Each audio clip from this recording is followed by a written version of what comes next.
They're the first responders in emergencies. But in the early hours of this morning, the system transferring 000 calls to emergency service workers failed. They said it was chaos and they did everything they could. They had to call back a lot of patients who hadn't been able to get through. When the system is functioning correctly, callers to emergency services are transferred by national Telstra call takers to the appropriate service in their state.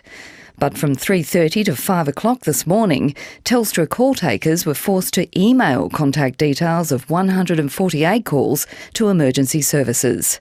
Other calls were transferred manually, with a total of 494 calls affected.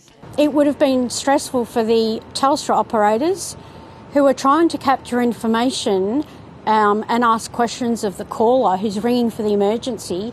They're not trained to know what to ask. The ambulance union says one man in Victoria had a cardiac arrest and died. There was a delay in the dispatch and that's led to quite a significant delay in the person getting care.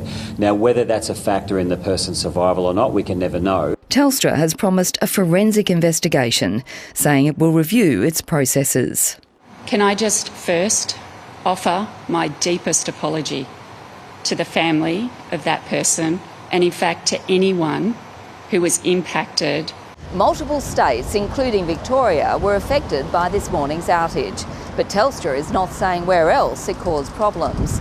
The state and federal governments say they'll be seeking answers. The Australian Communications and Media Authority is undertaking an initial assessment of Telstra's compliance with its regulatory obligations. Telstra says the service has been stable since 5 a.m. No call should wait. Every call is an emergency. Sasha Payne, ABC News, Melbourne.